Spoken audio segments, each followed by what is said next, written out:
आज हम लोग देखते हैं mass per volume percentage and percentage composition. Mass per volume को हम लोग m/v से भी रिप्रेजेंट करते हैं। मास पर वॉल्यूम परसेंटेज का मतलब होता है कि 100 मिलीलीटर सॉल्यूशन में सॉल्यूट का कितना अमाउंट ऑफ मास प्रेजेंट है, उतने परसेंटेज को ही हम लोग मास पर वॉल्यूम परसेंटेज बोलते हैं। इसका फॉर्मूला होता है mv का, यहाँ लिखते हैं m/v यानी mass of solute by volume of solution into 100 क्योंकि इसका हम लोग परसेंटेज निकाल रहे हैं तो मल्टीप्लाई बाय 100 कर देते हैं।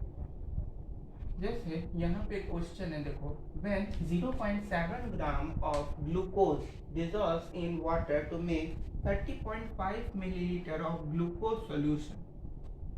क्या बोला, जब हम लोग यहाँ पे सबसे पहले इक्वेशन बना लेना कि ग्लूकोज दिया है, उसको हम लोग वाटर में मिक्स किए तो हम लोग को ग्लूकोज का एक्वस सॉल्यूशन मिल गया। ग्लूकोज का एक्वस सॉल्यूशन फॉर्म में मिल गया। ग्लूकोज कितना डाले, 0.7 ग्राम। वाटर का कितना मिलीलीटर बना, 30.5 मिलीलीटर। तो कितना मास पर वॉल्यूम परसेंटेज हुआ, तो मास पर वॉल्यूम परसेंटेज कितना हुआ। मास ऑफ सॉल्यूट, ये तो तुम्हारा सॉल्वेंट है वाटर। सॉल्यूट क्या है, जिसकी मात्रा सबसे कम हो, तो सबसे कम मात्रा तो ग्लूकोज के, तो सॉल्यूट हो गया 0.7 बाई वॉल्यूम ऑफ सॉल्यूशन कितना है, 30.5 इंटू 100। पॉइंट से पॉइंट कैंसिल हो जाएगा, तो 7 से कट जाएगा।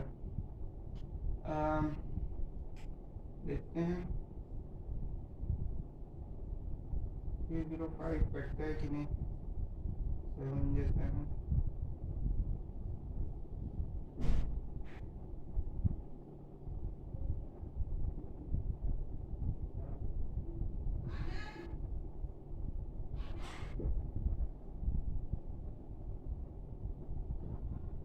ज़्यादा ज़्यादा है। एक काम करते हैं, 305 को 7 से अगर करते हैं तो इसको पूरा सॉल्व करो तो देख लेते हैं, यही पॉइंट 0।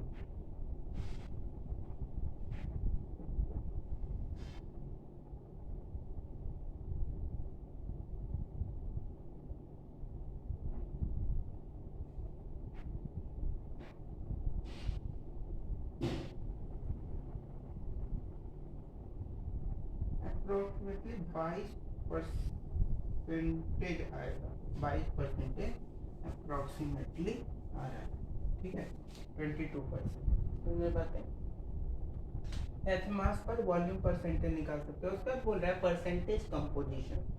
परसेंटेज कंपोजिशन क्या होता है, परसेंटेज कंपोजिशन सिंपल ऐसे समझो कि जैसे कोई भी कंपाउंड है, उस कंपाउंड में एक पर्टिकुलर एटम का कितना परसेंटेज है, मतलब वो पर्टिकुलर एलिमेंट कितना प्रेजेंट है। जैसे अगर हम लोग लेते हैं, क्या लेंगे, वो वाटर लेते हैं, सबसे अच्छा कंपाउंड वाटर। अब वाटर में हाइड्रोजन कितना अमाउंट में प्रेजेंट है, यानी हाइड्रोजन कितना परसेंट प्रेजेंट है, ऑक्सीजन कितना परसेंट प्रेजेंट है। या जैसे कॉपर सल्फेट है, कॉपर सल्फेट में कॉपर कितना परसेंट है, सल्फर कितना परसेंट है, ऑक्सीजन कितना परसेंट है, उसी को हम लोग परसेंटेज कंपोजिशन बोलते हैं। क्योंकि कंपाउंड जो होता है वो प्योर सब्सटेंस होता है, जो 100% प्योर है, उसमें कितना परसेंट कॉपर है, कितना परसेंट सल्फर है, कितना परसेंट ऑक्सीजन, उसको हम लोग देखते हैं। तो परसेंटेज कंपोजिशन का फॉर्मूला क्या हो गया, mass of element percentage composition का, परसेंटेज कंपोजिशन का फॉर्मूला हो गया mass of element by molar mass या मॉलिक्यूलर मास, मोलर मास और इनटू 100 परसेंटेज है तो इनटू 100 कर देंगे। जैसे अगर हम लोग को बोले कि calculate the mass percentage calculate the percentage composition of sodium in sodium chloride. Sodium chloride में हम लोग को परसेंटेज कैलकुलेट करना है, किसका, सोडियम का। तो सबसे पहले तो इसका मॉलिक्यूलर मास निकालते हैं, तो सोडियम का 23 प्लस 35.5 हो गया, ये हो जाएगा मेरा 58.5 ग्राम सोडियम का मॉलिक्यूलर मास हो गया सोडियम क्लोराइड का। तो देयरफॉर परसेंटेज कंपोजिशन क्या हो जाएगा, मास ऑफ एलिमेंट, यानी जिस एलिमेंट का हम लोग को मास निकालना है किसका, सोडियम का, तो परसेंटेज कंपोजिशन, तो मास ऑफ एलिमेंट, मास कितना है उस एलिमेंट का जिसका निकालना है 23 बाय मॉलिक्यूलर मास कितना है 58.5 इंटू 100। बस इसे को सॉल्व कर देंगे, तुम्हारा मास परसेंटेज कंपोजिशन निकल जाए। ठीक है, तो ये हो गया परसेंटेज कंपोजिशन का बात। चलिए